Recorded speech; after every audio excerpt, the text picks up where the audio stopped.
Hello, this video is going to give you some tips for surviving and thriving during your first month of college. To begin, you want to make sure that you can log into your Gordon email because you're going to need to check it every single day. To set it up, you go to your My Gordon, you go to the Gordon State website, you choose My Gordon in the top right corner. You'll choose under the quick link section, you'll choose Network Password Reset. It'll ask you for your username. You put in your username, you answer the security question, and you reset your password. It has to include 10 characters, including uppercase letters, lowercase letters, numbers, and or symbols. It cannot have your name or your username. So once you set it up, you'll be able to click on the Gordon email at the very bottom of the screen of the Gordon website, and you will be able to check your Gordon email daily. Please make sure to check it daily. Now, moving beyond that, if you really want to thrive during your first semester of college, you want to go ahead and sync your Gordon email to your phone. That way you can get and receive your emails on the fly. So to do that, you go back to the My Gordon link, which is in the top right corner of your website. Choose the quick link section, choose Gordon email, and there will be a link that is for smartphone email setup. You'll choose your type of device and follow the instructions for setting up your Gordon email on your device.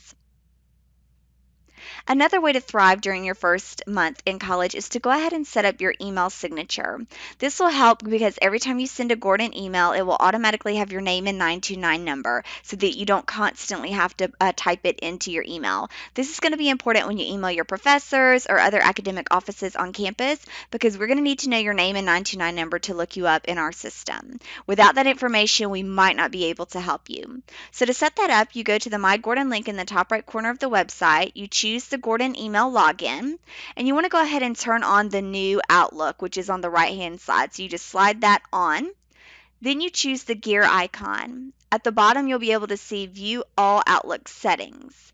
From there, choose the Compose and Reply tab, and you should be able to put in an email signature. You want to check to automatically include it on your new messages as well as when you forward or reply to a message. That way your name and 929 number will be on all of your emails that you send through Gordon.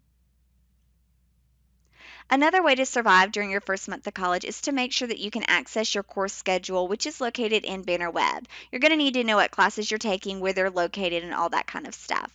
So to get into Banner Web, you scroll to the bottom of the Gordon website, you'll choose Banner Web Login, and you'll use your 929 number to log into Banner Web. You will also use your PIN number that you set. If you don't remember your PIN number, put in your 929 number, do forgot PIN, and it will let you reset your PIN. Once you get into Banner Web, choose Student and then Registration.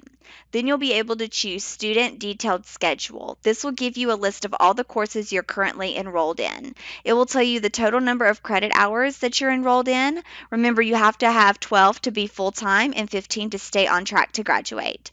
It'll also list the name of the course you're enrolled in, the instructor's name, where the course is located on campus in terms of the building, the date range in which it's going to be, in which the semester it's going to be in, as well as the class time. Notice that a class time of TBA usually means that it's an online course. If not, it will have a listing of the date and the time. Now remember that we abbreviate the days. So MW means the classes on Monday and Wednesdays. MWF means the classes on Monday, Wednesday, and Friday. TR means it's on Tuesday and Thursday. T means Tuesday only. R means Thursday only, and M means Monday only. Most of our classes are 2 days a week, Monday, Wednesday, or Tuesday, Thursday. We do have a couple that are 3 days a week, Monday, Wednesday, Friday, and we do have a couple that are only on one night a week, Tuesday only, Thursday only, Monday only, etc. Also, to survive during your first couple of weeks of class is to make sure to go to class every day. Instructors have to complete what's called an attendance verification, which is where they basically have to take attendance and submit a list of the students who haven't come to class. At that time, the students will be dropped from the course roll and their financial aid will be affected. If you're taking an online class, you need to make sure to do the first couple of assignments in the class. Usually there's like a syllabus quiz, an introduction discussion, that kind of thing. You want to make sure to do that as well because if you don't complete them, you can be dropped from the class. So make sure you are logging in and attending class during the first couple of weeks because teachers will be completing their attendance verification. In order to thrive, you want to know the drop add dates. So at the beginning of every semester, we have 3 days of what is called drop add, which is basically when you can adjust your schedule. So if we start on a Monday, it would be drop add would be Monday, Tuesday, and Wednesday. It ends that third day at 4 o'clock p.m. So during this time, you can adjust your schedule, add classes, drop classes, change professors, what have you, as much as you want to until that deadline. So to do this, you want to first maybe look at what options there are for other classes if you want to drop a class and maybe add another class. You can do this by going to the My Gordon tab on the website, choosing course search, and selecting the semester. You can even search for the type of course under subject or the campus if you want Barnesville, McDonough, online, etc. Then you'll be able to see a list of the courses that are being offered that semester. You want to note the CRN and you want to note the open seats. In the first example, you see it's 30 out of 30 seats. That means 30 of the seats are full. So 30 of the possible seats are full. That means that there are not any seats open. You could not add yourself into that course. The second example is 27 out of 30. That means that 27 are still there. So you can still go ahead and register yourself for those courses. So after you find a course that you want to enroll in, you want to record that CRN. After that, recording that CRN, you want to add yourself into that course by logging into Banner Web, choosing Student, Registration, Add Drop Classes, and then in the Action drop down, you could drop the course if you wanted to, or you could type in the CRN of the class that you want to add and do Submit Changes. Now, if you are a first semester student, it's very possible that you're not able to edit your schedule on your own. In that case, you might want to contact the Student Success Center on the second floor of the Student Center to have them manually adjust your schedule. But again, remember, add drop is every semester, so at some point you might be able to adjust your own schedule, and that is how you do so. Another way to survive in your courses the first semester is to go ahead and log in to D2L if you're having if your course is technology enhanced or if you're taking an online course. You need to log into D2L every day. You want to look at the content area, look for new modules or files that might be posted. On the home page, you can see your calendar area to see if due dates are coming up. You also want to look in the course syllabus, which should be in a Start Here module within your course. There might be a syllabus or there might be a due document that lists all the all the due dates for the class. Once you find that document, it is encouraged that you invest in a calendar. So you could buy a planner. You can buy them at the dollar store, that kind of thing, or you could just print calendars offline. And you want to, or you could even use an electronic calendar if you want to, maybe your Outlook in your email or a Google Calendar if you prefer those products. Then you want to synthesize all your due dates onto one calendar. So you want to go ahead and maybe color code it by your subject area, so maybe red for math, green for science, color code them, and then write each due date for the class on the designated date. Now you don't just want to include major assignments. You want to list maybe chapters you have to have read, those kinds of things, discussions you might have to have posted, list all the activities you have to do for that class by that date in your color code so that you only have to look at that calendar once to be able to see all the deadlines for all your different due dates color coded. Another way to thrive during your first semester during using your technology enhanced or online courses is to set up reminders in D2L. So you can log into D2L and in the top right corner you choose your name and choose notifications. From there you're able to register your mobile number or a personal email. You can then go through and check what announcements, content, quizzes, those types of things, what notifications you want sent to you via email or text message.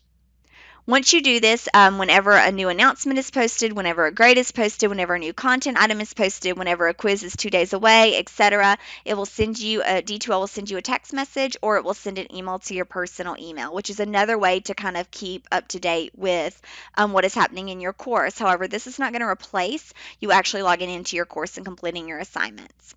You might also set up reminders on your phone as alarms. So if you know you have an assignment coming due on Friday, you might set an alarm Thursday evening just to remind you that that assignment is due. Also, another word to the wise is always try to submit your assignments one day early. So if your assignment is due on Friday, you might shoot to get it done on Wednesday and submit it on Thursday. So you're always a day ahead. You also want to set up out of class study time, and this is for face to face classes as well as online classes. You need to realize that our classes are not work at your own pace, and you will need to dedicate time outside of the class to work on these assignments. Your most courses require 3 hours of in-class time, but in addition to that, you have homework outside of class. So a suggestion is instead of trying to do all your assignments in one day, especially the day before it's due, schedule time to work throughout the week on your assignments. And so another option is to go ahead and pick a room in your house or in your dorm room and make sure that you have Wi-Fi access, comfortable seating, a place for your documents, and limited distractions, and go into that area to work on your assignment. It's also a good idea to avoid planning to do your school work when you have time. You need to be deliberate in your scheduling and schedule enough time to complete the assignments. So, for example, in an online class, instead of just doing your homework whenever you have a chance, pretend like it's a face-to-face class and that you're going into your online classroom to work on that assignment during that time. So you might make a schedule for yourself as noted here and say, okay, I'm going to work on my English online homework on Mondays and Wednesdays from 6 to 7 because I have that time free. On Tuesdays and Thursdays, I have from 5 to 6 free. I'm going to work on my math homework. So you want to plot it out with specific times and specific dates and specific subject areas of what you're going to do and stick to that plan. The last thing that you might do to get you started this semester is to make a vision board. And this is to help you stay focused and motivated by reflecting on what you want in the long run. So while you're working through your courses, you want to keep in mind why you're going to college and what is the point of all of this. And so a vision board is a visual representation of why you're going to college and what your vision is for the future. So as you create your vision board, you can use words, you can use personal images of yourself, your friends, your family. You can also use images online that you like in terms of traveling, in terms of career options, that kind of thing. The goal is for it to represent you and what you want to become. You can make your vision board online, or you can actually make it on paper where you draw it out or cut out pictures from magazines or what have you. You could save it as your desktop background to see every time you open up your computer. You can also print it and keep it in the front of your notebook or have it posted in the area where you are conducting your studies.